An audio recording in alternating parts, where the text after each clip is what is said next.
1, 2, 10, check.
basta ano siya, hindi siya regular na.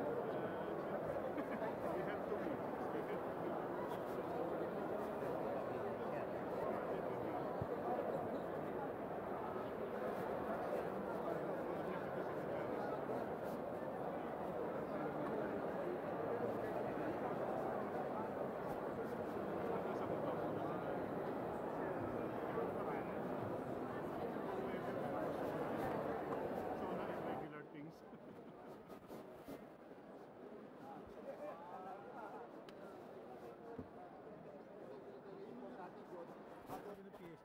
After the practice, he might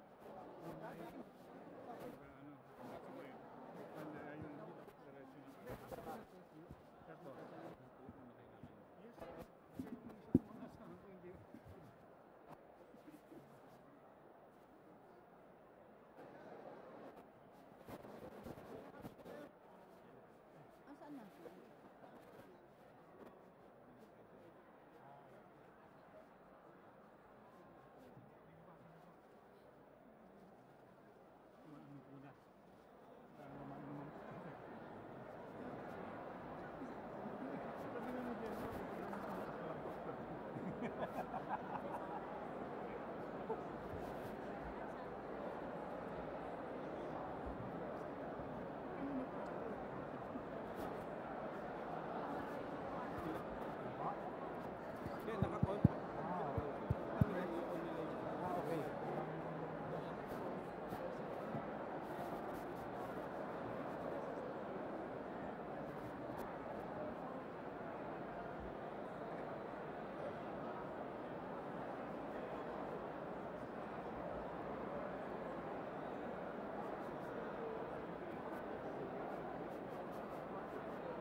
Yes, senyor. Nandito kami sa mismong nasa tuktok kami.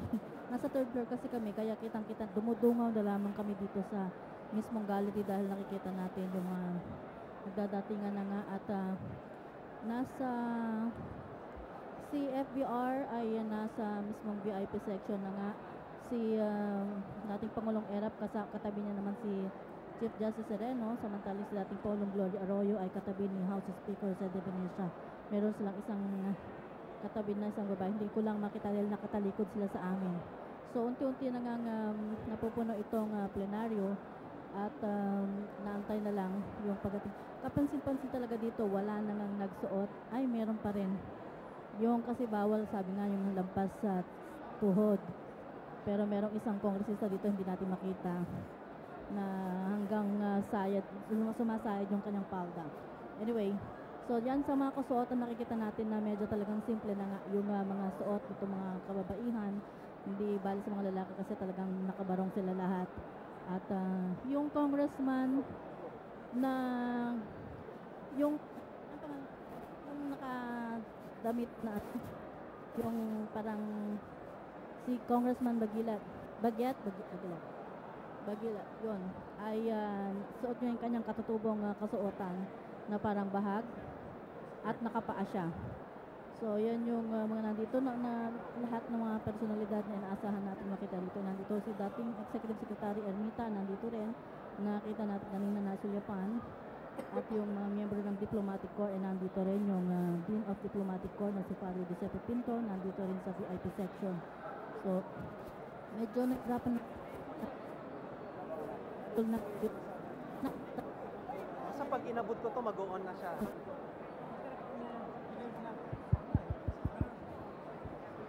Hey.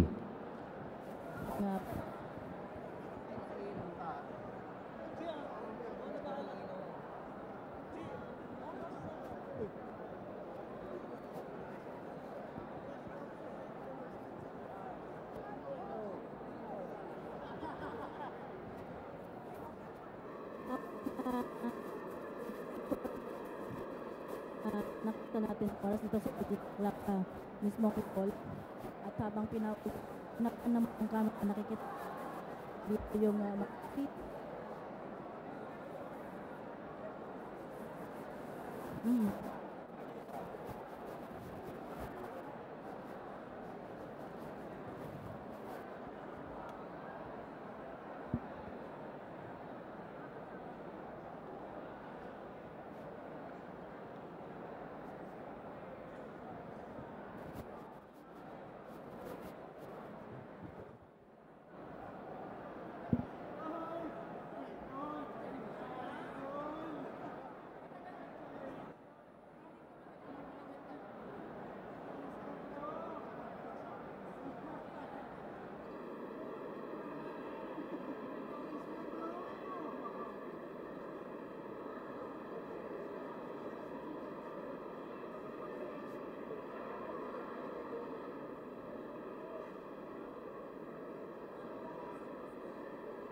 Attention, please. Attention. May we request our honored guests to take their respective seats? Repeating the announcement, may we request our honored guests to please take their respective seats? Thank you.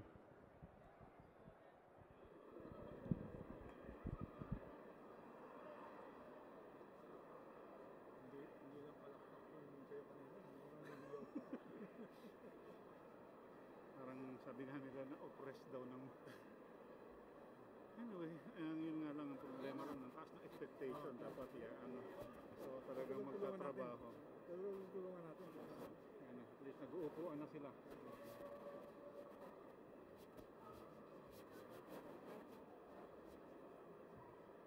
Yung honor guard pumasok na. Okay, if you... Pipik.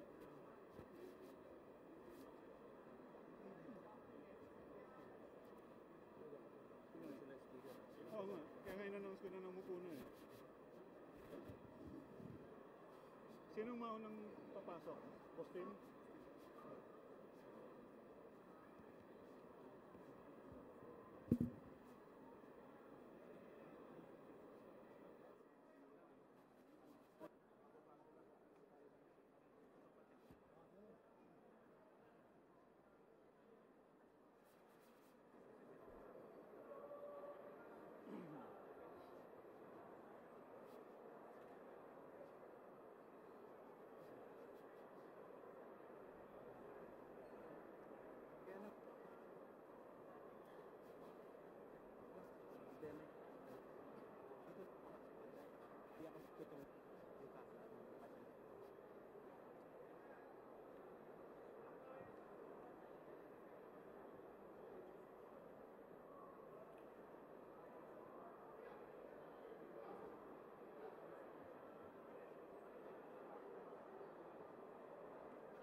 Governor Abet Garcia.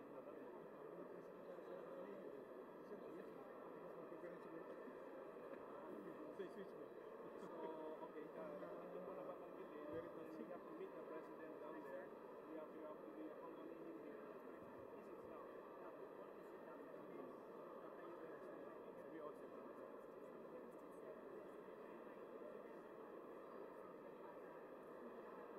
Ibaba namin pagka nag-start.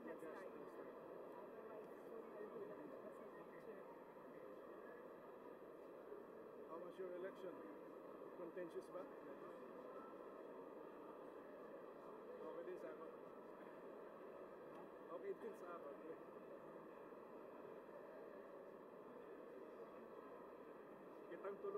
Kitang tulo first timer, tanan diri. Ang galing ko. Walang pumapasok ng cellphone eh. Kaya nga yung inano ko, nag-landline na ako eh.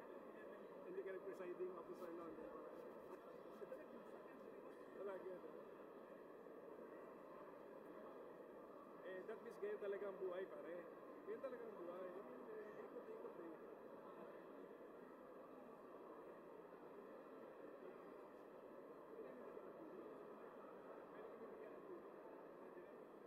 Gusto mo tubig? Gusto mo water? May nakabattle lang siguro. Dito pala ikot.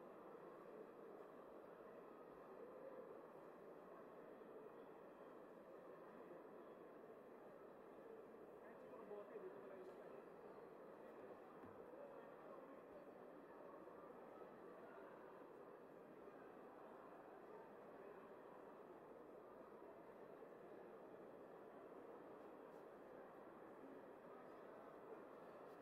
Punong iba rin.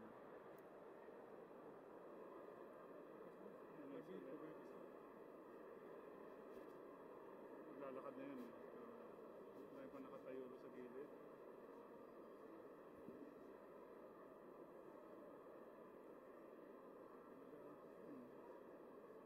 Lakad. Hindi natin ano, 10 minutes. Si tatay, wala na nag-ani. Wala na si tatay. Wala na si tatay. Ando siya sa Senate eh. Wala na, hindi ko na siya nakikita. Hindi kapuyan tingali.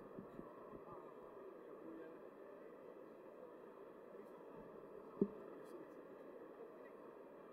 Dito. Or talagang wala na sila kung mga naghihilahan na eh.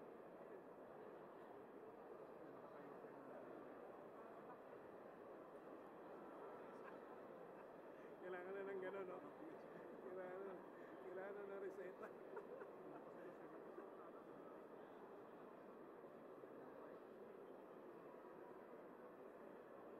Ibang family members na.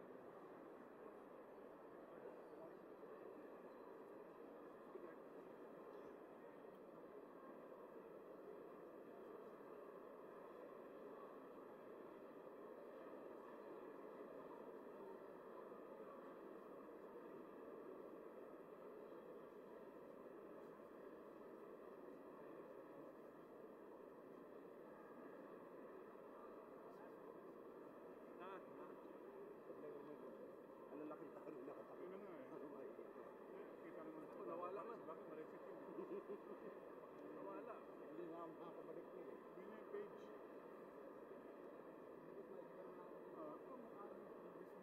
Wala. Makakad na ba? Hindi pa.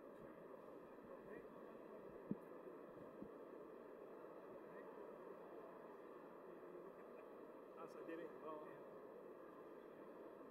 Dire sa inyo, patigasan. Ayun.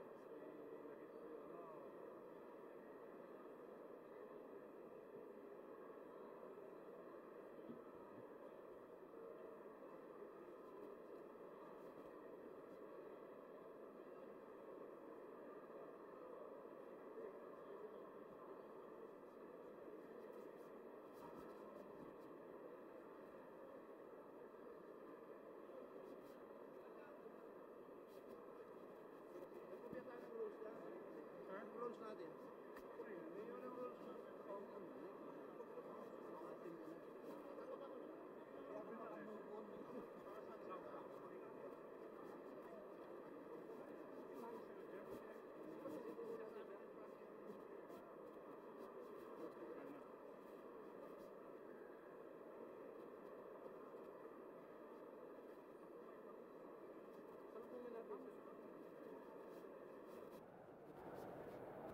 then muli, then salubungin natin siya pag sa kalingkod ta. Ipa-settle nato, then tindog to. Bakit tindog ta dua?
Yes, yes, señor. Yes, señor. Yes, señor.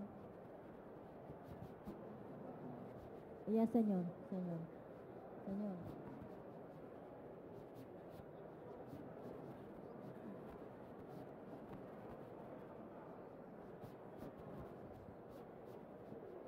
Señor.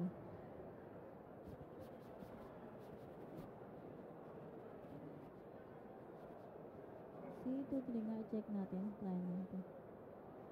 Try.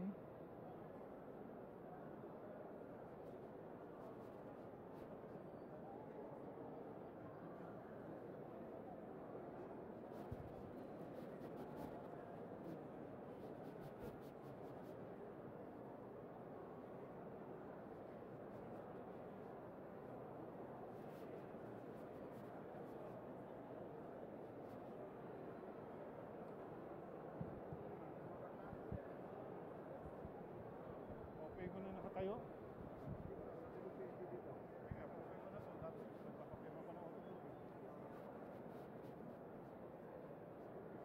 1 minute po.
Stay ka na siya sa reception, after reception sa iya.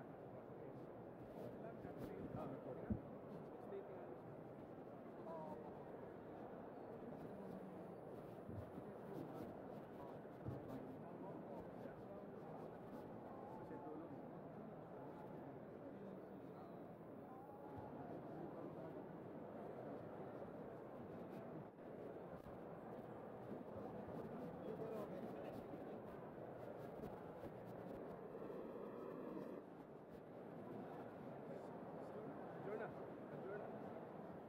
Ako mauna. Ako mati.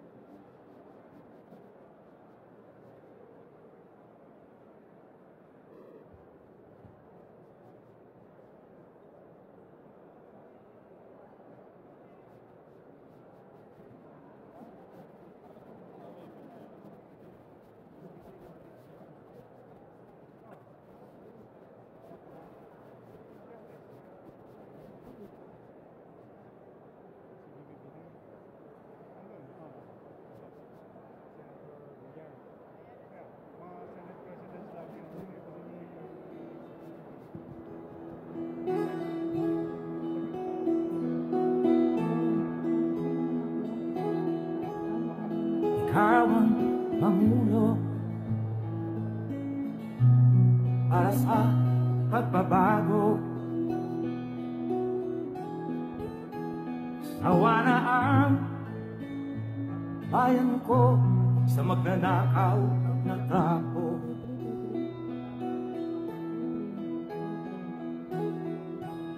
Madilim na kahapon,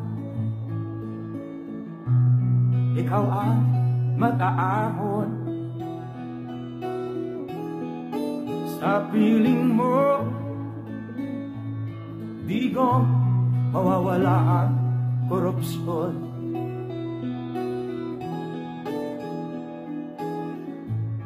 Tayo na, Pilipinas, tayo na magbago. Hawak kamay tayo para sa pag-asenso. Ikaw at ako, tayong lahat kay Rodrigo Duterte, para sa tunay na pagbabago.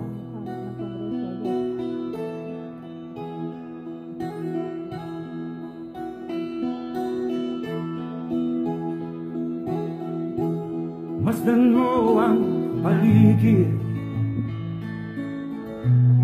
alamak mga krimen, rape. Ladies and gentlemen, the President of the Republic of the Philippines, President Rodrigo Roa Duterte.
On the part of the Senate, the joint session is called to order.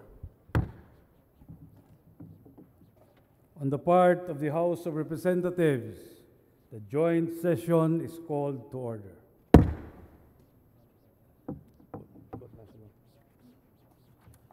Please rise for the singing of the Philippine National Anthem to be led by Ms. Bayang Barrios.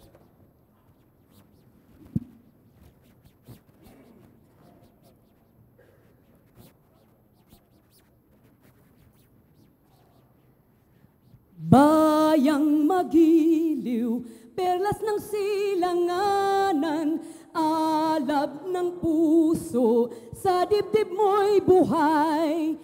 Lupang hinirang, duyan ka ng magiting, sa manlulupig, di ka sa simoy at sa langit mong bughaw. May dilag ang tula at awit sa paglayang minamahal. Ang kislap ng watawat tagumpay na nagniningning.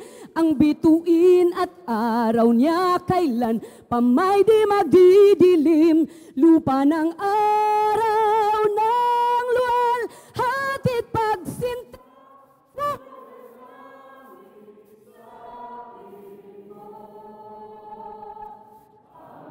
Ayan na pag may mang-aapi ang mamatay ng dahil sa'yo.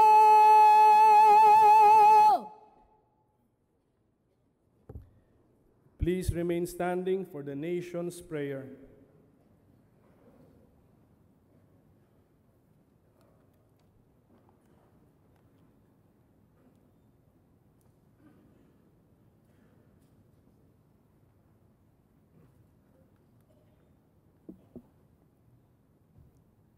Panalangin ng sambayanang Pilipino. Mapagmahal at makapangyarihang Ama, Ikaw ang pinagmumulan ng lakas, liwanag at karunungan.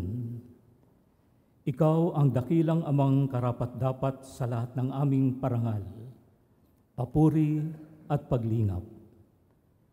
Hinihiling namin na bigyan ninyo kami ng habag at pangunawa sa aming mga pagkukulang at pagpapabaya, dahil batid namin na hindi kami karapat-dapat sa iyong pagmamahal. Panginoon, lubos kaming nagpapasalamat sa lahat ng biyaya na ibinigay ninyo sa amin at sa lakas na ipinagkakaloob ninyo upang malampasan namin ang lahat ng mga pagsubok. Naway ang bawat pagpapala na ibinibigay ninyo sa amin ay gamitin para sa kabutihan namin at ng aming kapwa, at higit sa lahat para sa inyong kapurihan. Ama naming may kapal, pakinggan ninyo nawa ang aming kahilingan. Tulungan ninyo ang aming Pangulo, si Rodrigo Duterte, at ang pangalawang Pangulo, si Maria Leonor Robredo, upang sila ay patnubayan ng banal na espiritu sa bawat hakbang na kanilang tatahakin. Gabayan ninyo ang lahat ng mga pinuno at naglilingkod sa pamahalaan upang ang mga puso nila ay magkaroon ng kababaan ng loob at sila ay matutong magmalasakit para sa mga dukha at nasa laylayan ng lipunan.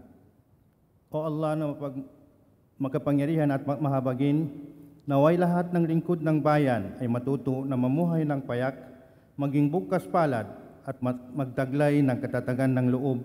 Dalangin namin ng pagmamahal para sa bayan at pagsasakripisyo ay mamayani higit sa sariling adhikain, habang ang laban sa karahasan na nagaganap, naway ang mga tagapangasiwa ng ating batas ay mapangalagaan at mabigyan ng proteksyon. Kalingain mo kami mapagmahal upang ang pagkakaisa ay maghari sa kabila ng aming magkakaibang paniniwala. Naway at lubos na pagpalain ninyo ang bayang Pilipinas ayon sa inyong kagustuhan. Idinadalangin namin, Panginoon, na maghilom ang aming bayan at ang kapayapaan at kaunlaran ay mamayani, ngayon at magpakailanman. Amen. Amen.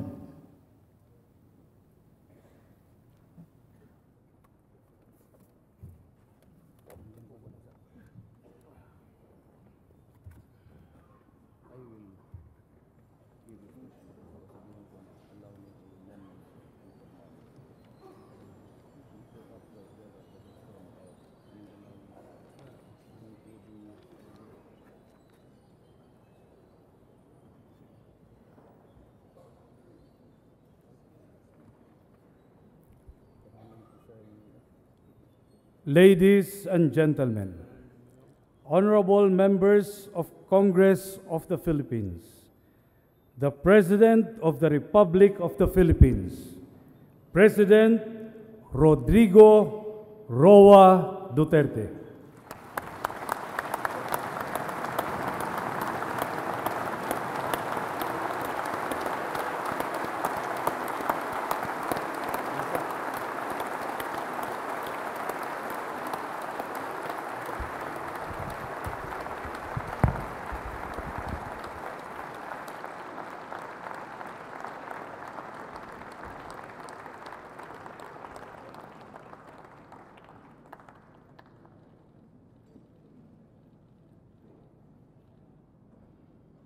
Kindly sit down. Thank you.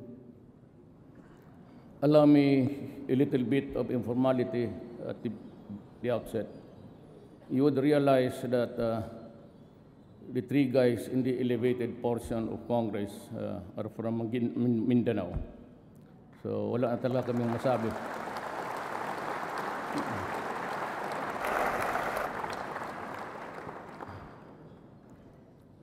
Senate President Aquilino Pimentel III, members of the Senate, Speaker Pantaleon Alvarez, and the members of the House of Representatives, Vice President Maria Leonor Robredo, President Fidel V. Ramos, President Joseph Estrada, President Arroyo, Chief Justice Maria Lourdes Serrano, and the justices of Sereno, rather. I'm sorry, justices of the Supreme Court, His Excellency Papa Nuncio, and members of the Diplomatic Corps.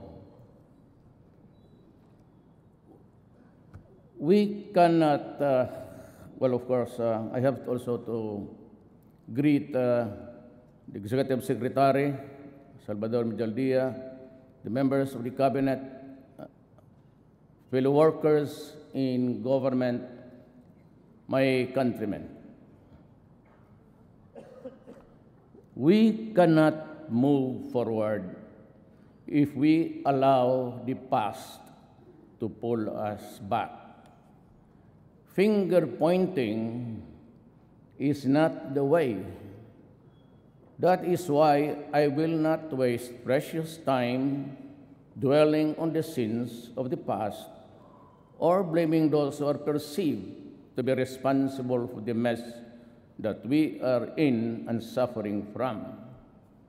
Except maybe to extract a lesson or two from its errors, we will not tarry because it is the present that we are concerned with and the future that we should be prepared for. Lest I be misunderstood, let me say clearly that those who betrayed the people's trust shall not go unpunished, and they will have their day in court. And if the evidence warrants, they will have their day of reckoning too. When I decided to seek the presidency of this republic, I knew what the ills of our country were. I knew their causes, and I was briefed on those who caused the causes. I heard the people on the streets complain that justice had become illusory, that equity and fairness and speedy disposition of cases had deteriorated into hollow concepts fit only for muscular dissertations. It was and still is very sad indeed. As a former prosecutor, I know there are always ways of knowing how fast or how slow cases go. What I did was to look into the number of postponements and the time difference between each postponement and the next setting. It was simple as that. I will appreciate deeply if we all in government attend to this urgent need. I was determined then, as I am now determined and better positioned, to wage war against those who make a mockery of our laws, including those who make life for us all miserable. I wish to assure everyone, though, that vindictiveness is not in my system, just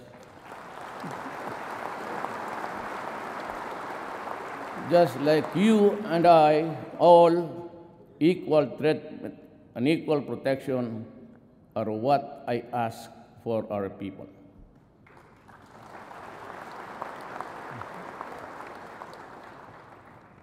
But we must have the courage to fight for what we believe in, undeterred by the fear of failing or losing.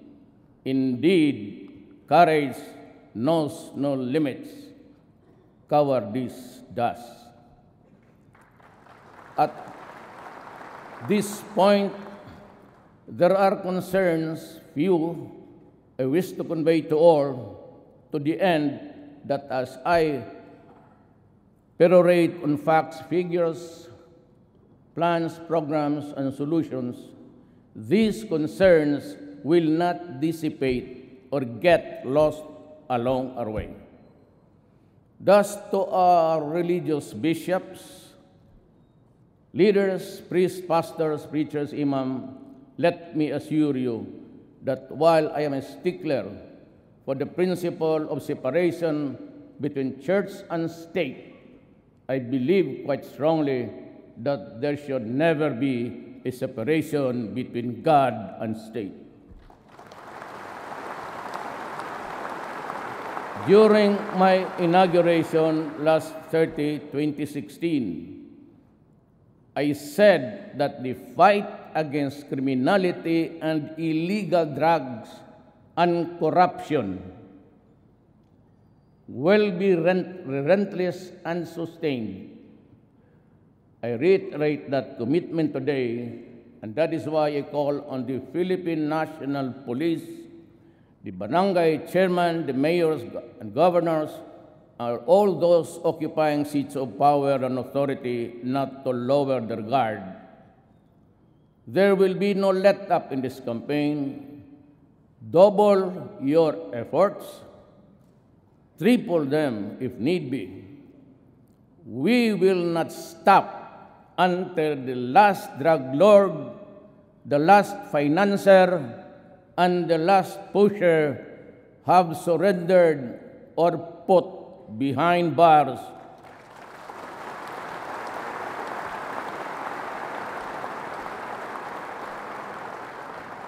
Or below the ground, if they so wish.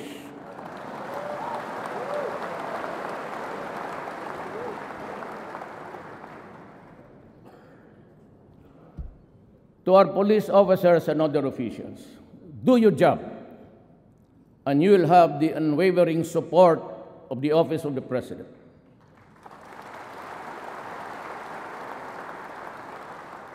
I will be with you all the way.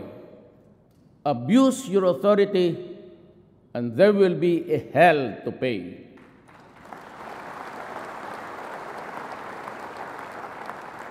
For you will have become worse than criminality itself.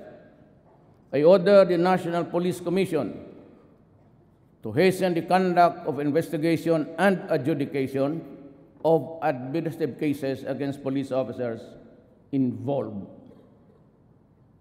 in criminal activity and illegal activities, and prescribe policies on lifestyle checks for PNP members. In this quest, I will put at stake my honor, my life, and the presidency itself.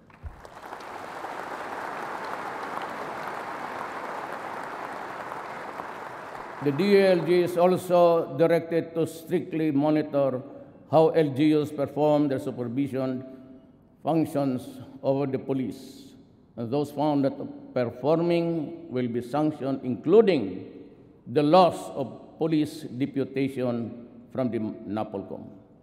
Let me repeat my warning to all.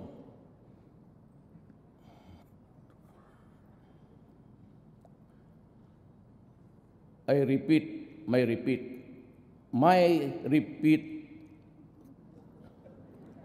to all.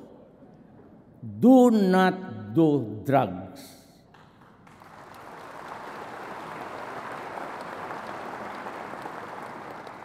Because you will be the solution to the drug crisis that has engulfed malawak the nation. We will create an interagency committee on illegal drugs that will integrate efforts and strengthen the partnerships of all stakeholders. The reservists will be mobilized for information campaign against drug use and dissemination of information regarding drug rehabilitation program being offered by the government.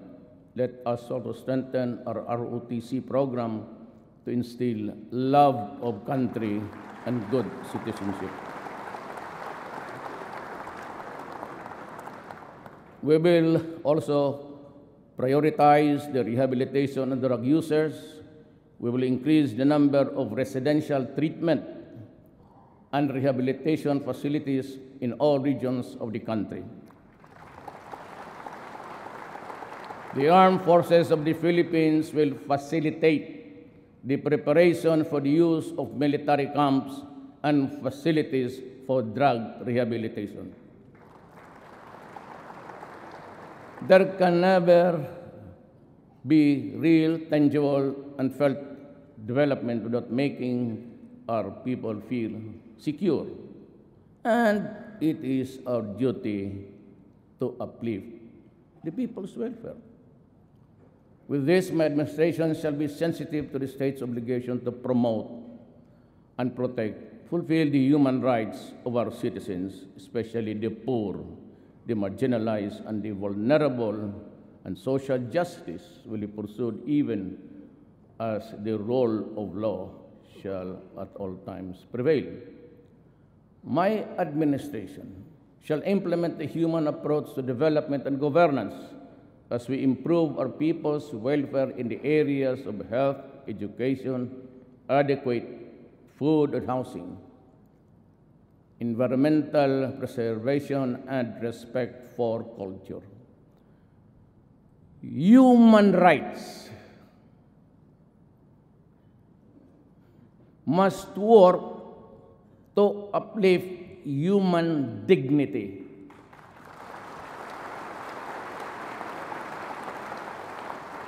But human rights cannot be used as a shield or an excuse to destroy the country. Your country, I am my country.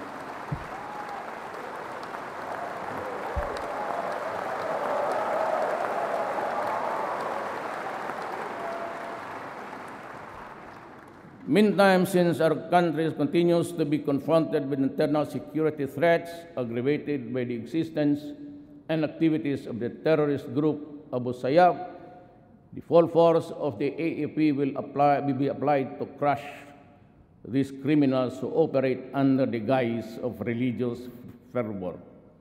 The AFP shall enhance its capability to search and engage these rogue and lawless elements. We have to strengthen our coordination with Indonesia and Malaysia to suppress the kidnapping in the waters of our neighboring countries. We will strengthen our counter-terrorism programs by amending various laws on human terrorism, terrorism financing, and cybercrime. This is our answer to the challenges of the global developments on the non-traditional threats, transnational crimes, and fanatical terrorism. Addressing global warming shall all be our top priority, but upon a fair and equitable equation. It must not stymie our industrialization. We also endeavor to develop and cooperate partnership with nations sharing common interests and concerns with the Philippines, maintain and sustain bilateral and multilateral consultations and dialogues. We will continue to expand operation human assistance, disaster response, maritime security, and counterterrorism. We shall deepen security dialogues with other nations to build greater understanding and cooperation. With regard to the West Philippine Sea, otherwise known as China Sea,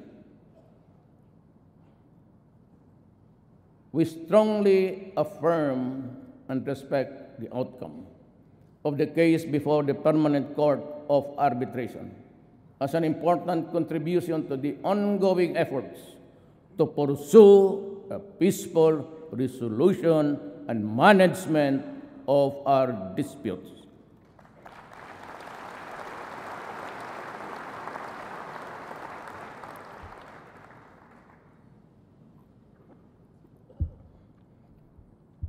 On the aspect of our peace processes relating to our engagement with the international community, the Philippines shall remain committed to work under international and with industrial partners, achieving lasting peace and progress in the country. We will vigorously address the grievances that have been time and again expressed not only by the Bangsamoro indigenous peoples and other groups for security, development, fair access to decision-making, and acceptance of identities. Enduring peace can only be attained only if we meet these fundamental needs of every man, woman, and child.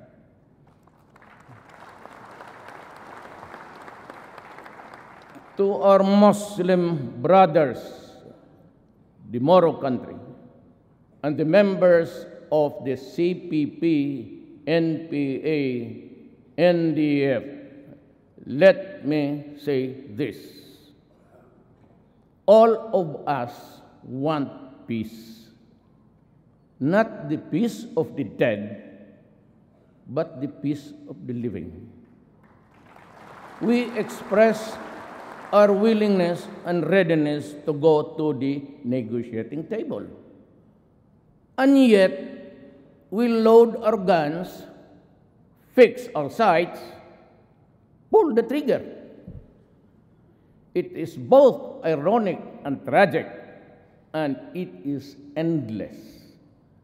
While we extol the bravery and heroism of our soldiers, kayo, the rebels, do the same for your members and fighters.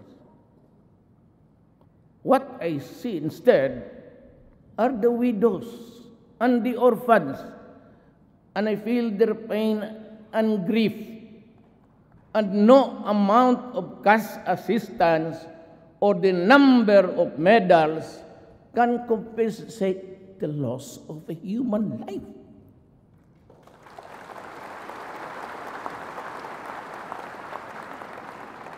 Sorrow cuts across every stratum of society. It cuts deeply, and the pain lasts forever. That is why I reach out to you, to all of you today, to our Muslim brothers. Let us end the centuries of mistrust and warfare. To the CPP, NPA, NDF, let us end these decades of ambuscades and skirmishes. We are going nowhere, and it is getting bloodier by the day. To immediately stop violence on the ground, restore peace in the communities, and provide enabling environment conducive to the resumption of the peace talks, I am now announcing a unilateral ceasefire with the CPP, NPA, NDF, effective immediately, and call on our Filipinos in the National Democratic Front and its forces to respond accordingly. Let me make this appeal to you. If we cannot as yet love one another, then in God's name, let us not hate each other too much. So it was said,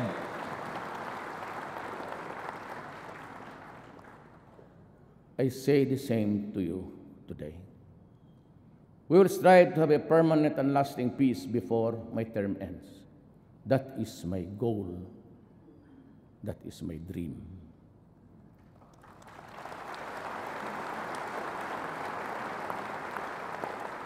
On the macroeconomic management, my administration will continue and maintain current macroeconomic policies and even do better. We will achieve this through prudent fiscal and monetary policies that can help translate high growth into more and better job creation and poverty reduction. By the end of my term, I hope and pray to hand over an economy that is much stronger, characterized by solid growth, low and stable inflation, dollar reserves, and robust fiscal position. On taxation, my administration will pursue tax reforms towards a simpler and more equitable and more efficient tax system that can foster investment and job creation. We will lower personal and corporate income tax rates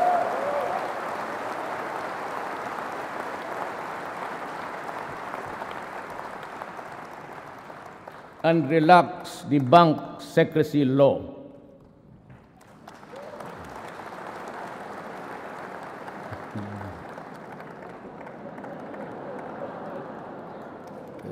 Na presidente ako eh. Ayaw ko sanang makialam dito sa mga to. Wala mo na. Well, anyway, may I continue? At the household level, there must be sufficient income for all Filipinos to meet the basic food and non-food needs for their families. We shall continue to attract investments that will generate thousands of jobs each year, jobs that are suitable for the poor and less skilled members of the workforce. Reforms to ensure competitiveness and promote ease of doing business will be mandatory. Reacting to these needs, the restrictions on the economy will be needed to make more investments to come and to develop labor-intensive industries such as manufacturing, agriculture, and tourism shall be pursued. We must also invest in human capital and ensure equal access to economic opportunities. The implementation of the Responsible Parenthood and Reproductive Health Law must be put into full force and effect.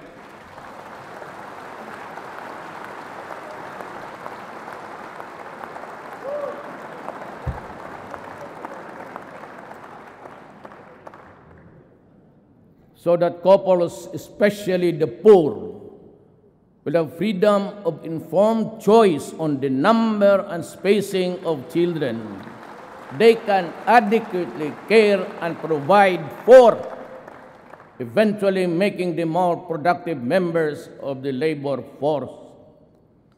When employment is not an option, for instance, in extremely rural neighborhoods, entrepreneurship will be advocated. We shall also enhance local business environment by addressing bottlenecks in business registration and processing, in streamlining investment applications and process and integration, the services of various government offices. Government financial institutions shall come up with out-of-the-box financing packages to capacitate our small and medium entrepreneurs. In the field of tourism, we shall construct more access roads and tourism gateways to service centers and tourist sites. Road development projects shall complement with our trust to modern agricultural infrastructural and spending improving the construction and rehabilitation of roads and the irrigation, and establishing modern harvest and post-harvest facilities to minimize losses. We shall also conduct a nationwide soil analysis to determine areas most suitable for rice farming to optimize production, with the use of effective soil rehabilitation and fertilization. We shall strictly enforce fisheries laws, particularly on illegal fishing, and promote aquaculture along riverbanks and in backyards. On the other hand, we will accelerate infrastructure spending, improving national roads and bridges, and implementing the Mindanao Logistics Infrastructure Network and other road network master plans. We shall pursue inter-island linkage projects. We shall be implementing structural mitigation to measure the address of the perennial flooding in Metro Manila. At neighboring areas, we shall put up new pumping stations in strategic places. The revival of the operation of the Pasig River ferry service system is a viable option for the severe traffic congestion in Metro Manila. This serves as an alternative mode of transportation for passengers, particularly those coming from the east side of Metro, to reach specific destinations within the cities of Manila, Mandaluyong, Pasig, Taguig, Marikina, and Quezon City. Our anti-colorum campaign and out-of-line apprehension, including the removal of terminals, will be intensified, and my God, it will be done. Immediately, to address lack of road infrastructure in Metro Manila, usage of existing roads will be maximized. Thus, there is a need to cooperate and coordinate with LGUs to map out secondary routes and to consult various stakeholders, including the public transport operators. Many in government opine realistically that I would have to agree that the worsening traffic situation could be logically addressed if Congress would also accord emergency powers to the agencies concerned. Ayaw mo, okay lang rin. Pero nakita namin, kung gusto ninyong madalian, alam naman talaga ninyo, sagad na lahat. Sagad na. Nasa inyo yan. If you give it, fine. If you don't, we take the longer route, slowly. And tanggapin ko yung pagmumura ninyo. Huwag lang sa malapit. Ganun talaga eh. You done it. It's an urgent and immediate solution. Gusto ninyo, madali, okay. Pag ayaw naman ninyo, because baka sabihin nyo, ang korupsyon naman, hindi okay rin. I assure you. Wala ito sa script. I assure you. This will be a clean government.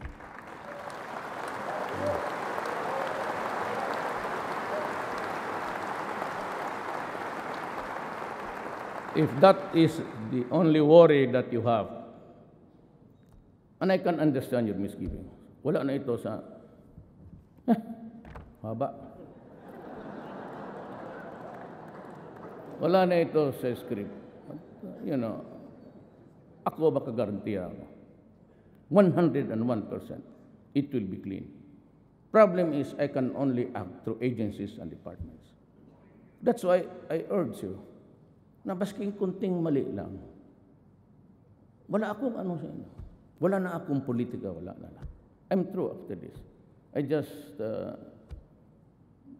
passed on to you the information that, I act through secretaries and everything. I cannot guarantee their honesty and competence at all times. Cabinet members, yes. Pero yung sa baba, yung procurement, yung magbibidding dyan.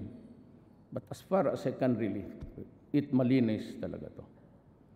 At napag-usapan namin sa likod about the federal system.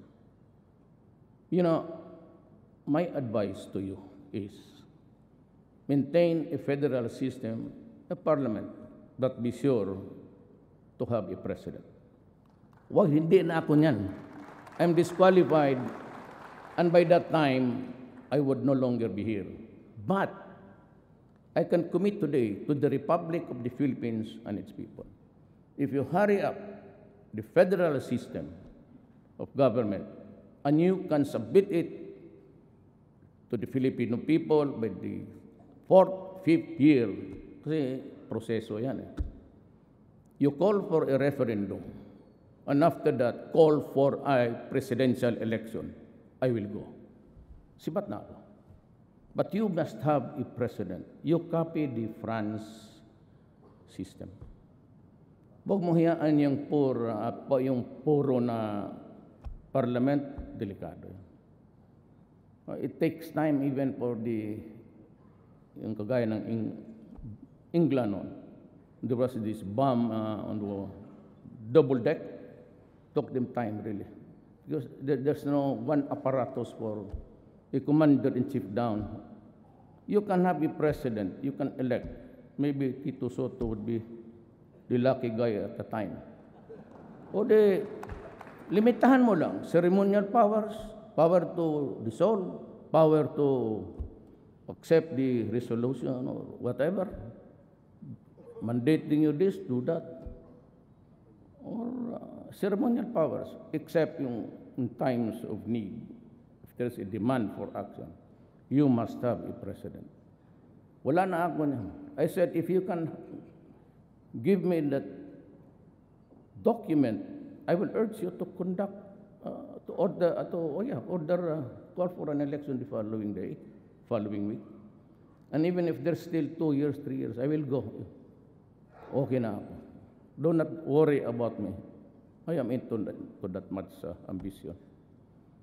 Eh, nanalo ko. Hindi ko alam bakit nandito ngayon. Noon, nandoon lang ako.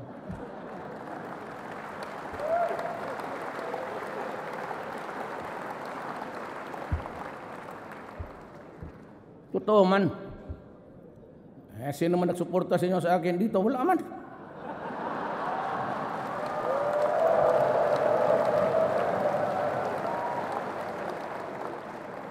Not a single congressman, except for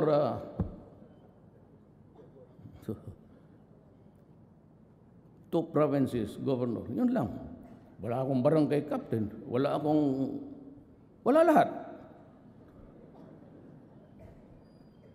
Pero ngayon,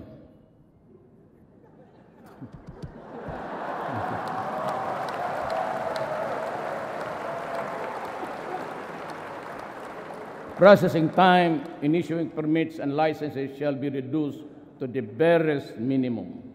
In my city, it is always 3 days for local governments. That will bind the office of the president down to the last barangay level. 3 days. 3 days.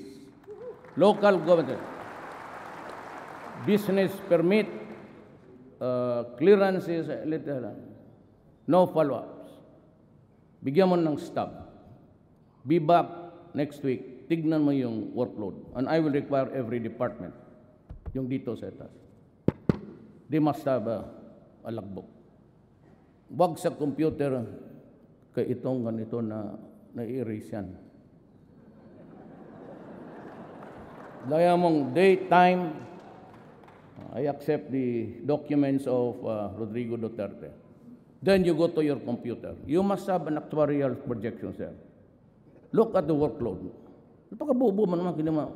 Oh, ilan ang workload ninyo? Tapos, bumalik ka dito August 3. 3 o'clock. Yan, 3 o'clock. Ibigay mo. Ngayon, I will be establishing 8888. Only for dedicated to corruption. Pag may marinig ako sa executive department, even a whisper, hiwalay-hiwalay na tayo. Marami dyan sa gallery, marami dyan, walang trabaho, nag-a-apply hanggang ngayon. Hindi naman lahat kasi mayayaman yan. Mga asawa ninyo ata yan.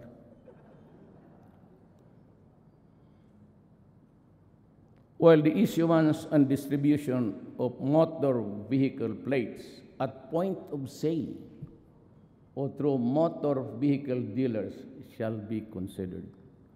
Wag na sa LTO kaya hanggang ngayon, panahon pa ni Jesucristo yung first plate nila, hanggang ngayon wala.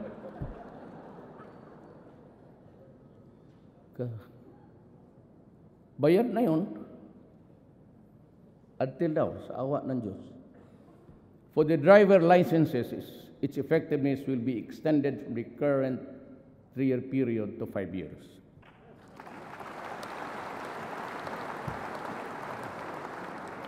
To reduce queuing time at ticketing stations, tickets sa mga train will be made readily available and easily accessible to the riding public kung bilihin mo yan sa malls, stalls, and stores. Ipinagbibili mo yung diyan mo na ibigay. Accredited. Huwag doon banda sa recto, kasigurado pikihin yan mga ulol. May I address again to the Philippines. Ako po'y nagdodoble ang pagod para sa inyo, para sa kapakanan ng bayan. Seryoso po ako. Kayong mga ganon, tikit-tikit at magkaroon ng gulo, wag ho ninyong gawain yan. Ito na yung warning ko. Yun na yun, last. Wala nang iba. Hindi ko na gagawin. Huwag ninyong sirain yung mga bagay-bagay na ginagawa namin para sa kapakanan ng tao. Mabuti ang magkaintindihan tayo.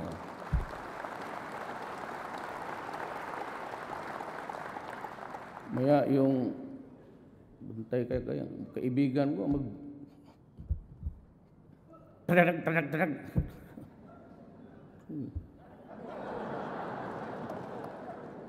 Kaya wag ninyong gawin. Simple lang yan eh. Para walang away sa gobyerno, yung mga bagay na illegal at masama at hindi tama, wag mong gawin. At hindi kami mag-aaway dito. Pati yung pare na participo, tinamaan. Okay, let us be clear with each other. I am for the comfort and the welfare of the Filipino. Kayo namang hindi pa bungog dyan, hindi pa pumasok yung mga droga. Kung ayaw ninyong mamatay, ayaw ninyong masaktan, huwag kayong umasa dyan sa mga pare pati human rights, hindi nakakapigil yan ng kamatayan. So huwag ninyong gawin, tapos nandiyan ka, nakabulagtad, and you are portrayed in a broadsheet na parang Mother Mary cradling the dead cadaver of Jesus Christ. Ayan yung mga yan eh. Magdadramahan tayo dito. Dito ang nakatingin kasi dito yung public eh. Alam mo, ilang beses ko na sinasabi, sa Davao, wag mong gawin. Kasi magkakaproblema tayo.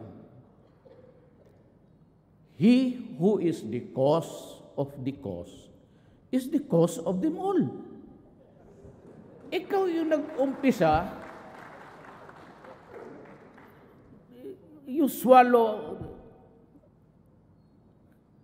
ulitin ko he who is the cause of the cause is the cause of them all. Kami nagtatrabaho lang. We have a nation to guard.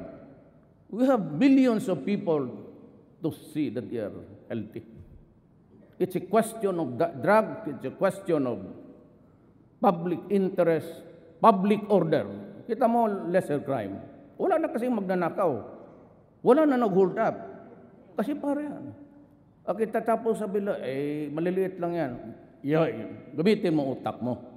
If you're able to contaminate, kagaya ng negosyo ng mga Chinese, wholesale yan sila. Kasi kunti-kunti, kung the whole of Tondo contaminated, pera yan. I'm not saying it's Chinese. The practice of itong wholesale retail. They go for wholesale. Maski na kumita lang ng isang piso dyan sa isang kaso, okay na yan. Kasi paramihan eh. Yan ang ibig kong sabihin. Now, I hope the military and the police will not react on this. It's part of the deep intelligence that we have gathered. I'm forced to come in public kasi pati yung mga pari nagaano. Alam mo, kayong mga media, naghanap kayo ng where's the big fish? Saan yung bilyonaryo na mayaman? Yung may kotse, may mga Mercedes, Ma'am, nandoon yan sila sa labas. Wala dito. Magdala ka ng isang batalyon na pulis para hulihin natin doon. Kung kaya natin. Didirect the traffic of drugs sa kanila. Meron silang ganito. Malaki. Real time, nakikinig sila ngayon dito. I am very 101% nakikinig sila. Doon lang. Isusuri nila sa Tondo. Itapon mo dyan. Tapos umalis ka, kunin mo daw sa tindahan yung bag o package. Masabi mo nakikita ng media na kayo lang nagbabrand niya na drug lord eh. Those are not the drug lords. Mga lieutenant, delivery boy yan. Kumbaga LBC lang yan, pati DHL, federal. Pati yung tawag nilang basura, yun yung street Huwag kayong maghanap. Gusto niyo, sabihin ko sa inyo, puntahan natin. I'll give you the names. I'll show you the intelligence dito. Pero give me the guarantee na may magawain ka. Because I'll give you the name, I'll give you the country. Kung wala ka rin gagawa, mag-shut up ka.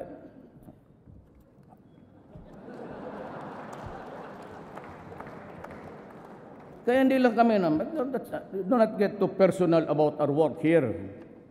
I'm saying that dito, balik na tayo kasi yung hindi nakakaintindi ng Tagalog, ano na yung nila. So, tagal naman itong passenger capacity congestion shall be addressed by increasing the number of running trains from the current 16 trains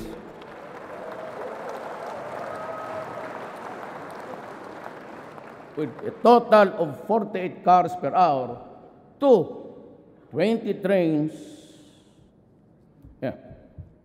with a total of 60 car per hour. Now, you increase the train speed from 40 to 60. Ang problema nito, yung mga railway na, hindi na ito kasali dyan. Huwag mo maniwala dito. 2/3 of these are mine. The other 3rd is, correct yung grammar ko, yung ano lang nila. 60 km per hour. Problema nito, and you must agree with me, that the rails are quite aged. Most of the rails, maybe, doon pa yan sa panahon ni Marcos, Imelda. Nandiyan pa. Ngayon, sabi ni Tugadi, kaya pagbigay sa akin, sabi ko, 40 to 60 kilometers per hour. Sabi ko, Art, sigurado ka makahold ang rail yan? Baka maputol yan, magdiretso yung train sa Cavite. To diretso sa Cavite, maglipad doon kay Tolentino. Bakit may train dito sa Tagaytay? It's quite fast. Quite fast, 60 kilometers per hour, and you're pulling something that's heavy. When it really moves, mawala ng it moves with the speed at a heavy thing, at a great speed. Mahirap mong sumasadsad kasi mabigat. And reduce headway time from 5 minutes to 3 minutes. Mahina lang tayo ng plano ni Duterte, mahina lang tayo ng 1 minute. Sa Hong Kong, 2 minutes, kanya 3 minutes. Art, ambisyoso ka. Kaya mo kayo ito. Specifically for the LRT, the operating hours shall be extended from 9:30 to 10:30 p.m. So marami pa mga bata mag-uwi niyan. And to absorb more passengers, delays in the procurement of additional trains shall be addressed soonest. Now, yan ang sinasabi ko. If you want the long way, fine. Wala akong problema. Sabihin ninyo na doon ang we go the normal way if you are able to make purchases. Ang maganda nito, I have signed the executive order sa aming FUI. Naunahan ko kayo. Yung inyo na, nandoon na sa akin. Tapos na ako. Ilabas ko na, it will be out today.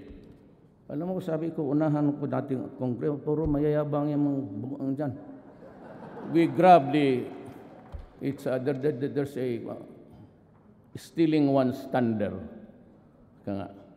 Unahan na natin.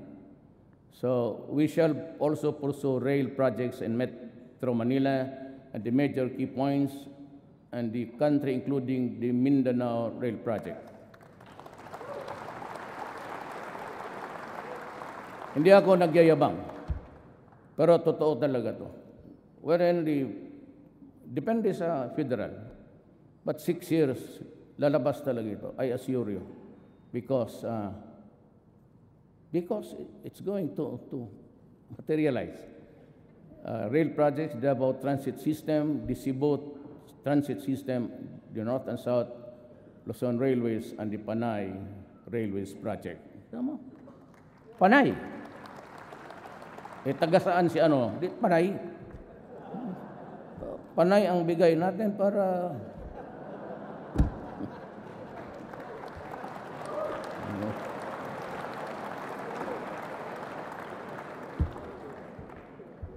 sabihin naman Senator Delon, binakbait ka dito. Malagyan daw yung island mo ng train. May tawa pa. Binabakbait ka dito. Sumbong man yan. Tingnan mo yan. Different approaches are also being considered to decongest NAIA, including the possible transfer of general aviation. Itong, I will, hindi, ang style ko kasi, ganito, hindi naman ako, I'm not steeped into formalities. Itong of general aviation, alam mo kung sino tiyatamaan yan? Kayong mayayaman. Kayong may mga helicopter pati aeroplano, ilipat ko kayo. Alam mo yung general aviation, yung mga Learjets, sa mga kumpanya, ilagay ko kayo sa Batanes para wala masyadong air traffic. No, I'm offering Sangli Point. Kasi kailangan ko isang runway. I can make a new runway there, sabi ng mga aviation experts. But tumbok niyan is the Merville subdivision. Maka isa pa akong runway dito sa Metro Manila. But if not, then it's going to be Clark. But on a condition that we would have a fast rail. Sabi ko kaya, something like 1 hour of travel, sabi ko kay Tugadi, is not acceptable. Make a rail there, bago. Marami na ko pa eh. It's the vow of the day is the bullet train. Ilagay mo yan sa Pilipino na driver, sotoy talaga kayo doon. Maglampas kayo. The Clark Airport can be utilized to shift some operations of our domestic and international airlines. Moreover, a one-stop shop will be established within the civil aviation complex for the benefit of the overseas Filipinos. Ito, mangyari nito.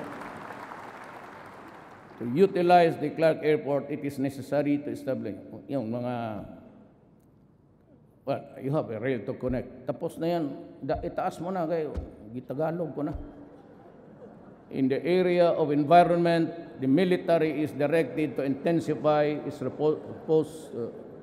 makinig kayo kasi gitawa dyan, support role against illegal logging, illegal mining. Diyan pa naman si Gina Lopez.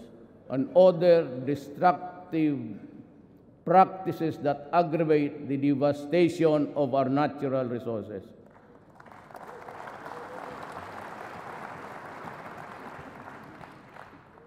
I have to protect the country.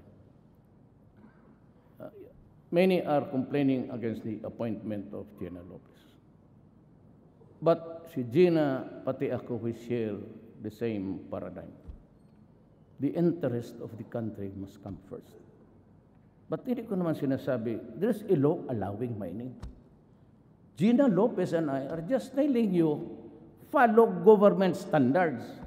Do not destroy the environment. Follow it to a T. Wala tayong problema.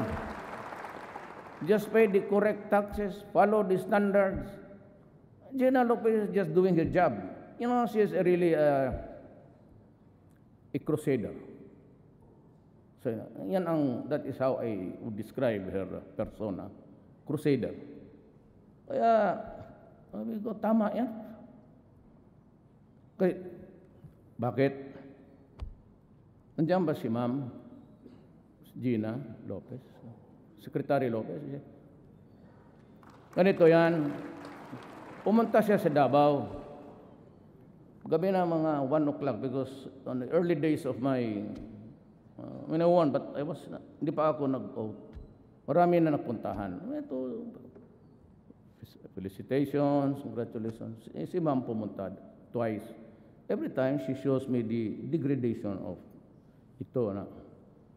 Tapos 2 oras naman. Mukhang hindi na matapos, sabi ko, Ma'am. Ma'am, do not be offended. Totoo man. Huwag kang magalit kay, it's the truth. So, mag-alas 3 na, you ruddy this man, tapos, extemporaneous na, parang congressman, ito, Ma'am. Kung Ma'am, mag-alas 4, Ma'am, ano kaya kung ikaw na lang ang Dina?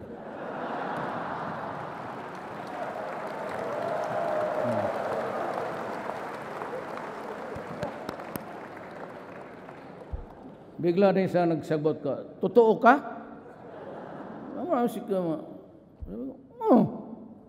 hindi yung,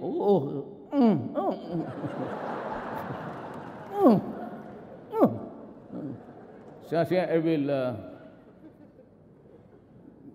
ask I'll consult my family and ask my, nila. Following day, tawag siya kay may 8 Bong. Sinabong, okay na, tinanggap na. Sabi ng pamilya ko, okay na. Sabi ko, ay, bantay kayo lahat. But, I would not be appointing somebody who's alien to my thinking. I would take in somebody who shares my horizons in life.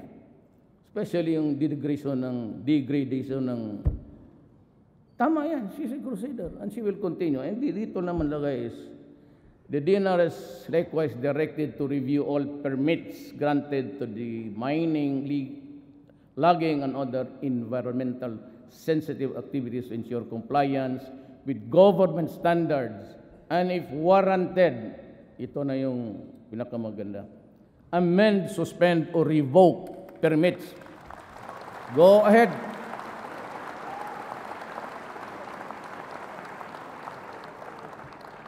I'd like to thank God that I had this opportunity, really. I never thought umabot ako dito. I've always had that crank sa isip ko, mahirap itong Kaya itong Laguna Lake, naubos ng wala na ang fisherman. Yun na lang the difference between one big fish pen to the other Yun na lang ang sa mga tao. Makita mo sa plane, every time I go to Davao, I pass by that lake there. Every time kita ko, talagang wala ng ano.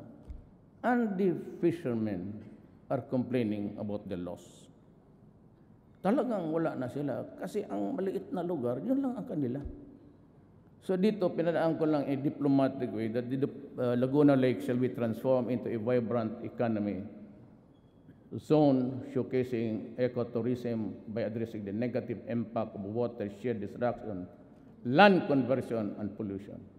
Ito yung nilagay ko. Pero this is what I'm telling you. The poor fishermen will have priority in its entitlements.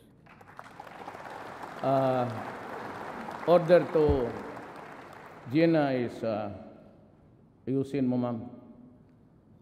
Huwag mo namang ipitin, but they have to reduce the areas of occupation. They cannot have their cake and eat it. Sila na yung may pera, sila na yung, this must stop. So, siya ni tanong sa kung sinong may-ari niyan. Simple lang. Mga general, mga mayor, governor, baka congressman. I mean, this is not personal. This is something which I feel that I must do because it is the right thing to do.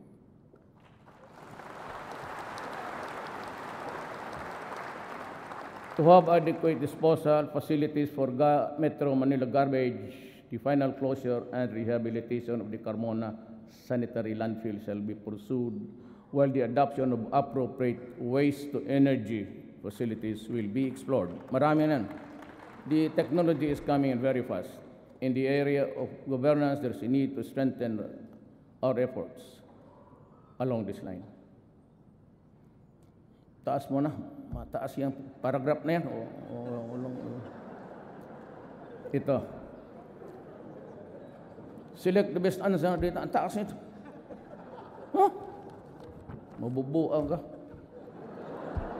To better manage public information, a law should be passed, I'm addressing to Congress, to create the People's Broadcasting Corporation, replacing PTV4, the government-run TV station, which now aims to replicate international government broadcasting networks. Teams from these international news agencies, I'd like to mention that those interested, BBC, are set to visit the country soon to train people from government-run channels to observe, ito ang gusto ko, total pera naman ng tao, to observe editorial independence through innovative programs and intelligence treatment, analysis of reports, as well as the development of national and international significance. The Government's Bureau of Broadcast Services, better known as the Radyo ng Bayan, shall undergo upgrading to make it financially viable and dependable for accurate and independent and enlightening news and commentary. Radyo ng Bayan will be integrated with the PBC. As we are presently setting up a presidential communications satellite office in Davao City, PBC will also put up broadcast hubs in the Visayas and Mindanao. Davao City will also be the first site with the first Muslim channel called As-Salam Television and the first Lumad channel. The PCO shall coordinate with the Office of the Executive Secretary and Presidential Legal Counsel in implementing the recently approved EO on Freedom of Information. This is the executive order. It's out. As an example, on the part of our executive branch to make transparency and integrity as yardsticks in government performance, savings, and expenses, while engaging the public to be vigilant and to participate in government programs and projects. The PCO, in coordination with the Executive Secretary, is drafting the administrative order on the Task Force of Presidential Task Force on Media Killings. This government does not condone violence and repression of media.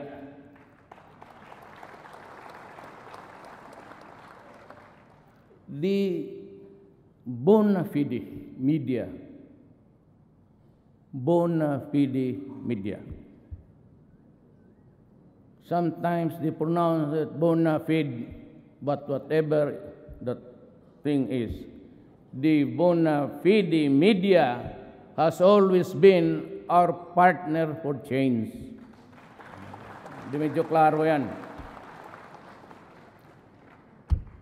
Anong gawin mo sa hindi bona fide media? Yan ang problema. To address backlogs, unlock prosecutorial effectiveness and efficiency, the investigation and case management processes shall be streamlined, including those for illegal drugs and heinous crimes. To eradicate the prevalent cultures of fear and silence that they have founded our justice system, I ask Congress, you, to enact the whistleblower protection law, while the present witness protection program shall be strengthened.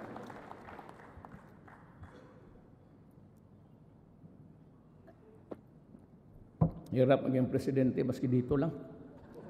The number of lawyers and support staff and the PAO, that is the Public Assistance Office, regional and districts, shall be increased to provide Indians with more access to counsels.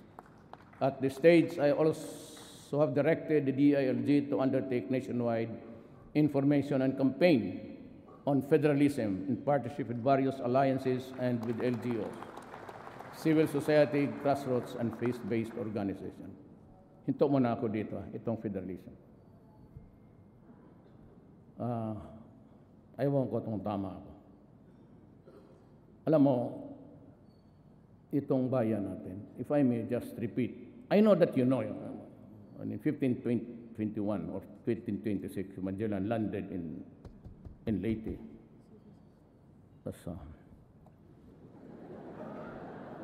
Kumari ko man ito, damat Maria.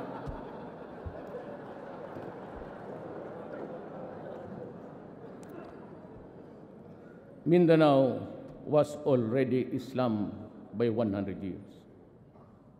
So, ano ito? It's an imperialism thing. There's a historical injustice committed against the Moro people. We have to correct it. But it is well nigh impossible now. Kaya kayo mga kapatid kong mga Moro, alam naman ninyo, ako ay mixed. Migrant ang tatay ko ron. So, some ay mixed blood ako. Moro, pati Christian. But, you know, intindihin na lang natin ito, that we cannot return to you all yung nangkuha ng mga Amerikano, Espanyol, pati yung mga Pilipino, mga kapitalista, those who exploited Mindanao with that thing, sloganeering, go to Mindanao because it is a land of promise. With the vast entry of so many people, basically coming from the Visayas, karoon tayo ng, we cannot solve it the way you want it to be. We have to understand each other, then you have to live with each other. But we'll try. Ang sinasabi ko nang babalik ako, dahil ako sa federalism, both Ms. Suarez, Sema, and all, at least the political leaders ng Mindanao will agree to it. We do not, remember that ako yung, hindi ko dinidikdik yung masyadong abusayap because it is really connected with the first talks between Ms. Suarez, the president, subsequently to President Marcos, and until now. Until now. The only way they said that we can have is, yung BBL, ibigay na natin. Minus the things that you do not want, yung constitutional issues. Tanggalin muna natin. Ibigay ko yung area. Ay, wala natin, nandyan na yan eh. So I ask you, pass it minus the constitutional issues that are contentious. Bigay na natin, at when the federal system comes, isali mo na sa package together with Ms. Suarez. That is the solution for Mindanao. Nothing else. Believe me, nothing else will do. Please sleep on it, ponder on it, because that's the only way to proceed. On the clamor of our citizens for timely issuance of Philippine passports, the government shall work towards amendment of the 1996 passport law to lengthen the validity of the passports from the current 5 years to 10 years.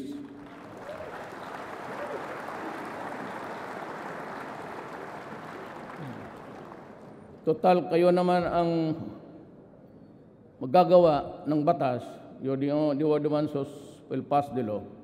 Even if you make it good for 30 years, okay ako. Bahala kayo. Basta stretch a little bit because 5 years is just really simply on a regular basis. Matagal pa naman itong passport. Mag-apply ako ng mga 10 days. Alam mo, I'd like to call the attention of Secretary Yasay. If you go to Davao, look back doon look at the back, likod ng itong mall, malaking mall doon. Sige, pangalanan lang natin, SM. Doon, yung mga tao, nandyan sa pavement, natutulog. For the many times, nadaan ako na walang ulan. Doon yan sila.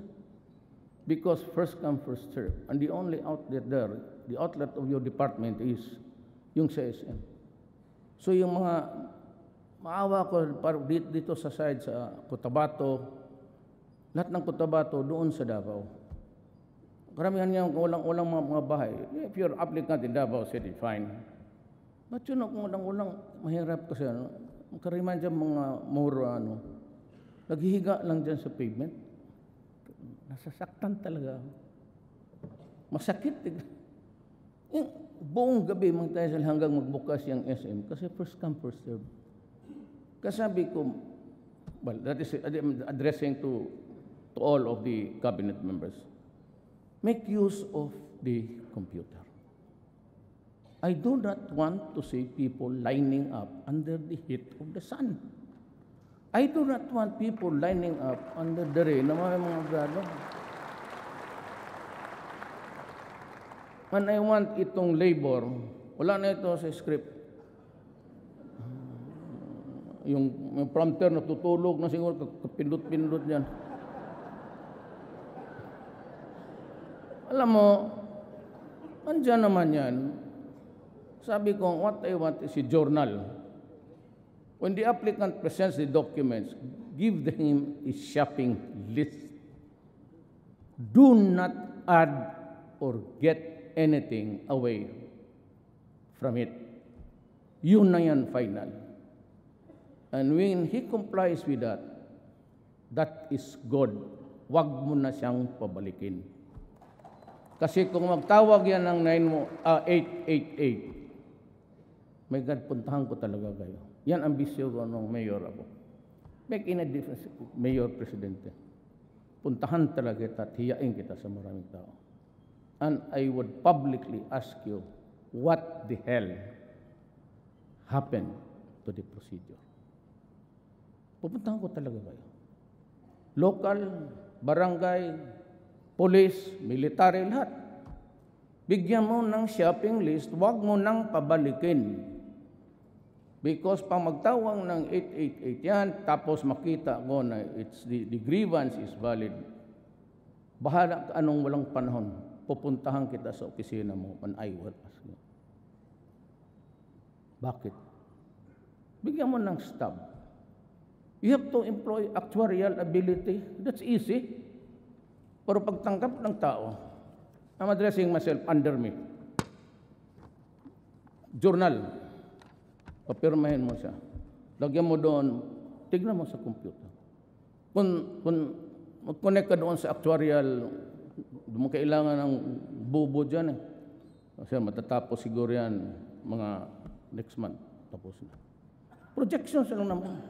Kung balik ka dito, August 15, 3 o'clock. Pagdating, bagay mo. Now, if it goes to Malacanang, I'll open it up. For those who have valid reasons to complain about graft and corruption, the gates of Malacanang will be open. Doon ka. Magsumbong ka. At I will be briefed by my military or aid or yung itong nagbigay ng tubig. Sir, dito maraming So, and the reason why I do not go out, I do not accept invitations. Hindi ako tumatanggap because every time I traveled around Manila, it causes a huge congestion. Kasi pag itong pag-uwi ko, di go also by projection. Paglabas ni Presidente, picture taking, ganun. And they start to block yung roads access to the, ganun yan. Every time ang President noon, ganun yan. So paparahin nila yan, sabihin nila, dadaan yan by this time. And in the meantime, sirado yan. Di paglabas ko, kala mo Verde Santo. Walang sasakyan dyan. Ito pala, exponentially, ang traffic, the tail end of the traffic is somewhere 5 km. And it would take about 2 to 3 hours to normalize. Kaya hindi ako tumatanggap ng, and I hate to travel. Kasi talagang lilinis yan eh. Ito namang, kasi ang taas kasi ng, ang turats ng Presidente sila. Dulo sa dulo may ambulansya. Hindi na ang turak, parang kurtas ng, sa posibi ko, sabi ko, 2, 3 tama. Nasa gitna lang ako. Pero ang totoo, mag-taxi lang ako dito sa likod. Sunod lang ako. Takot ba sila na, ano man makuha mo kung patayin mo ako? What for? May ambulansya po. Dagdagan mo doon ang punerarya.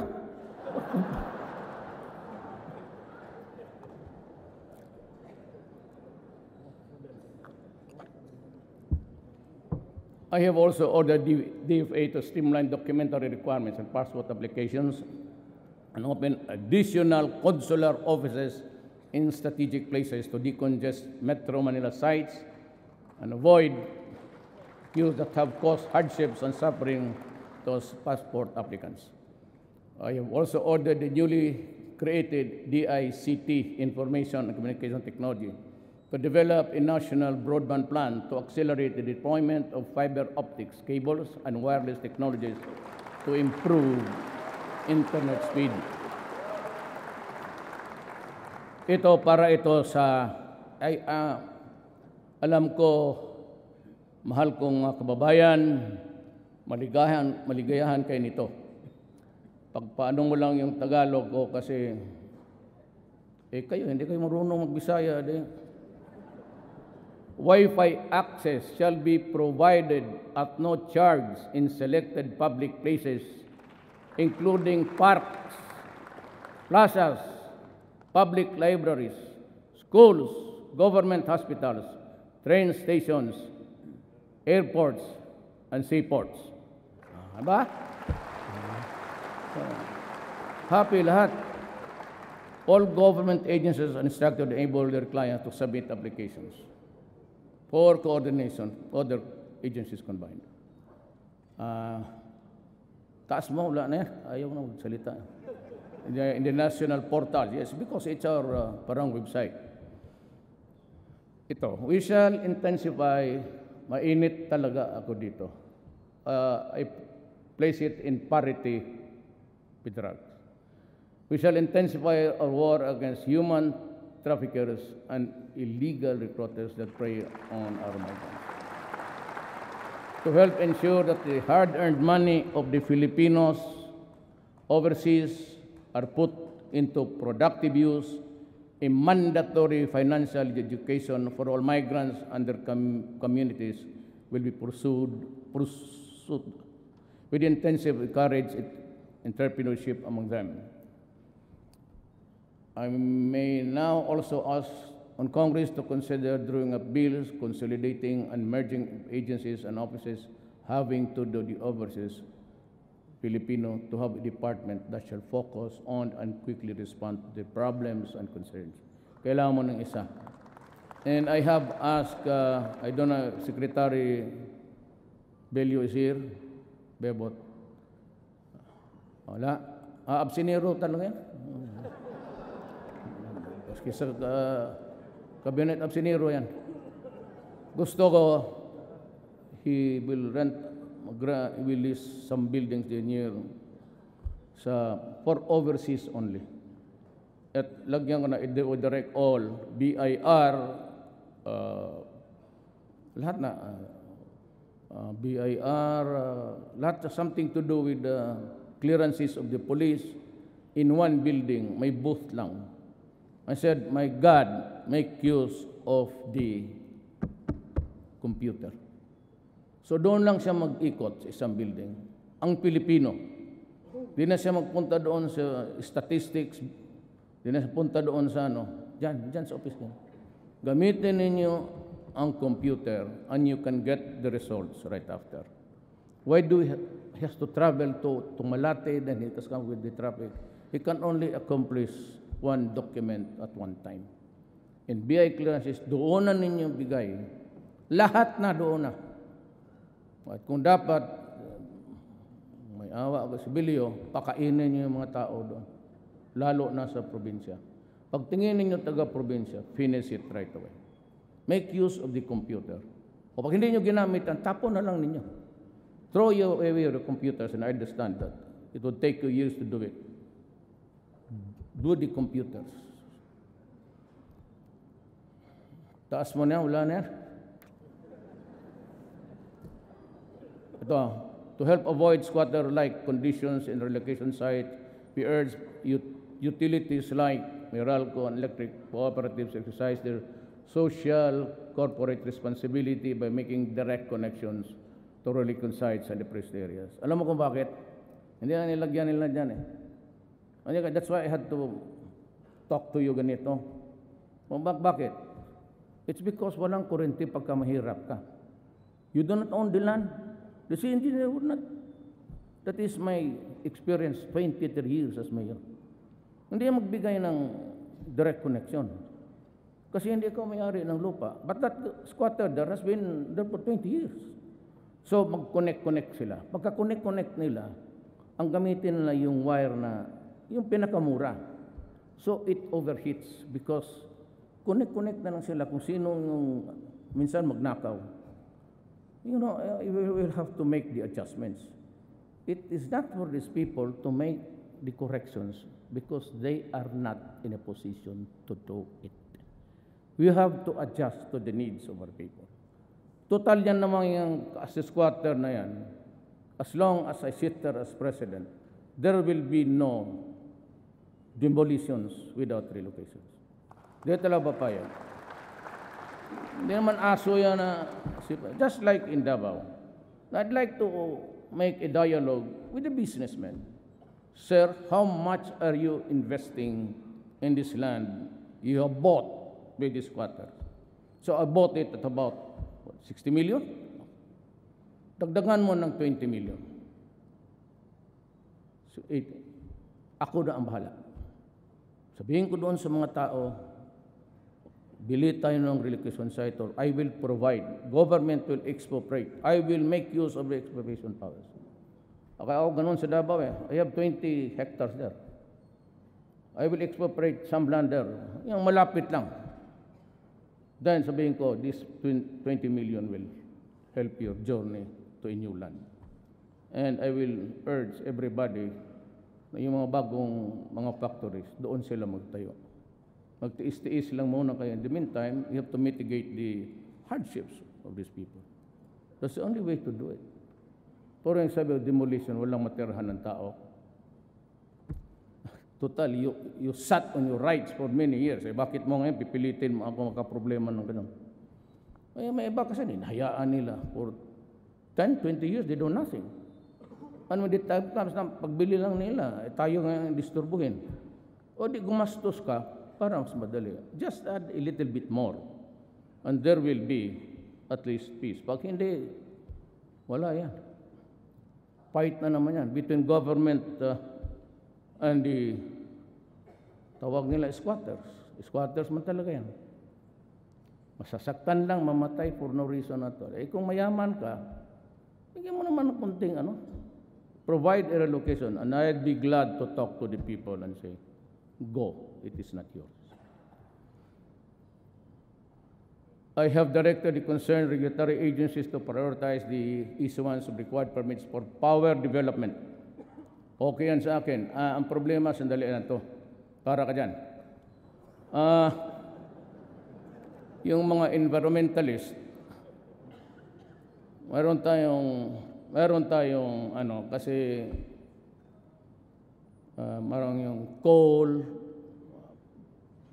pati itong energy emissions. Wala man akong problema dyan. But do not tell me na if you, ambassador ka tapos sabihin mo sa akin na medyo hanggang lang dyan kayo kasi kami hanggang dito lang kami. Ano? Kayo umabot dyan, you are now in the apex of your industrial might. But along the way, you were the first, America, China, Europe, kayong bumbabog ka. Until now, we contribute only something 0.0. So if you put so much restrictions doon sa treaty na yan, the treaty which we are trying to, it's still here in the Senate, let us be very clear on this. We need to industrialize. We need the power. And therefore, the emissions would also be considered. I just can say if I establish 5 economic zones here, and you start to say that you're spewing so much carbon footprints, mahirap yan. I mean, it's hard. I cannot just agree on anything that will delay. I'm only good for 6 years. And tend to do something during my term. Now, I'm sure that the heavy machineries would come in, and even the power. Cheapest is coal. So ito naman locally, you get in trouble with Gina. So we'll just talk sa cabinet na lang. Si Gina naman is a very fine lady. Huwag ka na magsimangot sa harapan yan. Bigyan ka niya permit, baski 5. Magsimangot ka 0. All that she is to do is just be gracious to her. That's all. It's a matter of talking and explaining to them. But if it is you're using the state-of-the-art technology, and I've seen it several times in the other power plants in this country, if it is really a good one, then we will consider. I said because we need the energy to power our industrialization. To strengthen delivery of social services, the government will intensify its protection programs so it can use its resources and expertise to make a dent in the country's poverty levels. What we want is genuinely to reduce the vulnerabilities of our people, build resiliency, and empower individuals and families and communities. The beneficiaries of Power Peace shall be made to become independent and self-reliant after they have graduated from the program. But as it is, we aim to present them with other forms of assistance so that they can stand on their own 2 feet. But now, I have decided to direct the DSWD to provide the rice subsidies to the poorest of the families, at least para makakain lang, every month. We are planning to increase spending on basic education and incorporate mandatory education about the evils of drugs. We will also intensify and expand alternative learning system programs. The government will also provide universal health insurance for all Filipinos. Benefits. Sali na lang natin sa PhilHealth. The professional competence and operational capabilities of government hospitals and health facilities will be strengthened.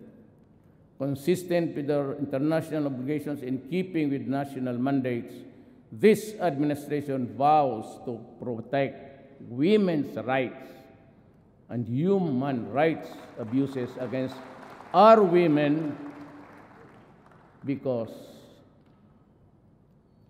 it is unacceptable to me. Bugbog ka ng babae. As I order all agencies and oversight bodies and local government units down to the barangay level to fully implement the Magna Carta for women By doing so, we will ensure that man and woman will be partners in the pursuit of country's economic, social, and cultural and political developments. To our Lumad brothers, and they are here outside, maybe outside. Now, I mean, they're outside, I'm sure. I told the secretary just to let them come if they want. Kanila man to. To our brothers, I have this to say. The government has issued you the ancestral certificates domain.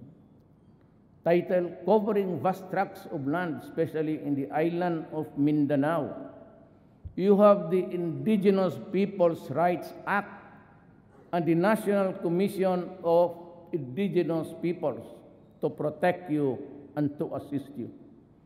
Government has given you the tool, the legal tool to improve yourself financially, economically, and socially. Make use of your ancestral domain. Do not let it remain idle. Well, the government is always ready to help you. You must first help yourself. We cannot legislate financial and economic progress for you. It is you and you alone who can do that. You can chart your fate, but do it within constitutional and legal means. After being devastated by natural and man-made calamities these past few years, we are still to recover emotionally from the loss of our loved ones and materially from the loss of our homes and our income sources. There are many among us whose emotional wounds are still fresh and painful to the touch. We cannot erase the images of death and destruction from our minds. We cannot wash away the stench of rotting flesh from our noses, and there are many of us who are still waiting for the help that was promised. The enormity of the problem of drug addiction has been made manifest by the number of surrenderies which grows by the hundred each day that passes. Since July 1, we have already made 3,600 related drug arrests. 120 drug dependents have already surrendered, and 70,000 of them are pushers. You think this is just a...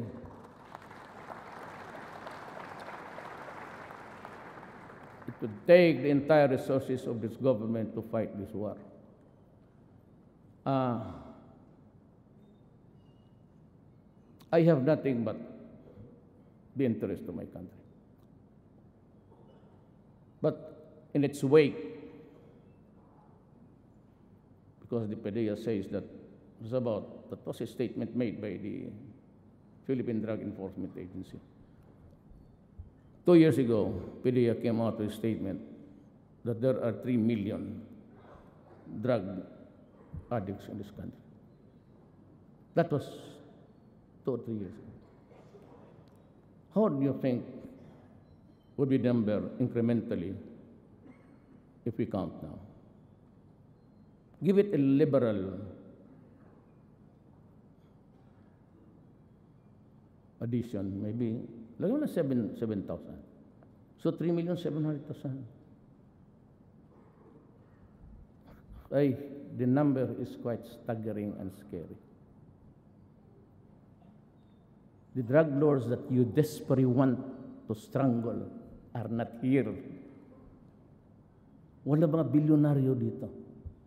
The ones that you catch running after are just the lieutenants. They do it by technology. They're cooking it in the international waters. Tinatapon nila yung bulto by the drums. Dikitan nila ng GPS. So makikita ka. We are hard put sa intelligence because they've invented this direct satellite. Hindi na magdadaan yan ng... All they have to do is to triangulate where the pag-ikot niya. And there are so many... And they're in codes. If we do not help from our friends here in Asia and America and Europe, this sheer number and problem, believe me, will drown us as a republic. Kayo, tingnan niyo po. How can I solve the problem now by arresting? Hinahanap ko, tagal na akong presidente. Gusto kong patayin. Ang problema, pupunta pa ako doon, then I'll ask the permission from this country that I will go on because I have to slaughter these idiots who are destroying my country. Ganon yun eh. Hindi lang kasi naintindihan, ayaw pa naman bitawan kasi ayaw naman kasi ng military pati police.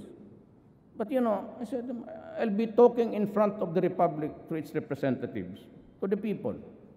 So I have to tell you, how do we solve this problem? Tell me. Ako naman okay lang eh. Make it public, fine. Make it confidential. If you go to me or go to you, to your house, okay. But that is really the enormity of the problem. It's so enormous that you are intimidated even just to make a move. Because you know you cannot stop it anyway. Mabunggo mo isa ditong hinulog sa dagat, eh marami naman nagluluto doon. It's a free-for-all enterprise for the criminals at this time. Kung ako, if I had just the plan, I couldn't type. Sabi ko sa military, pag nakita ninyo, pasabugin mo na. Baski nag-surrender dyan may white flag. Panggira lang yan, hindi yan pang-kriminal. Pasabugin mo. Show no mercy to them because they are not doing any mercy to us anyway. Bakit ako Yan ang problema. But we should not despair. Like someone wrote, it is when the night is darkness that dawn breaks. We are imbued with resiliency that has been tested and proven.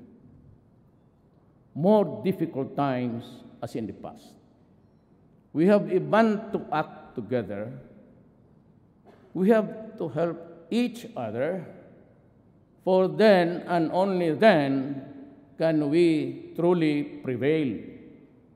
And the Filipino, disciplined, informed, involved, shall rise from the rubbles of sorrow and pain, so that all the mirrors in the world will reflect the face of a passion that will change this land.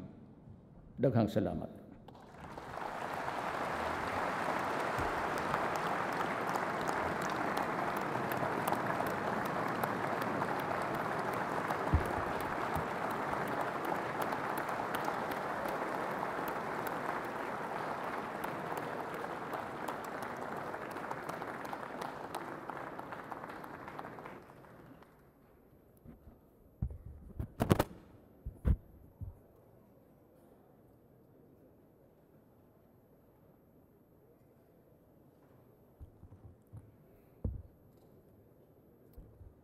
On the part of the Senate, the joint session is adjourned. On the part of the House of Representatives, the joint session is adjourned.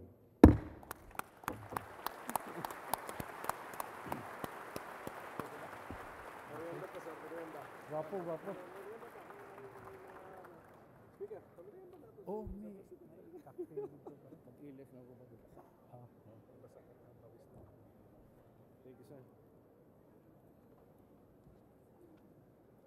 Sir, storya naman yan. Ito tayo, sir. Mr. President. Mr. President.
Thank you.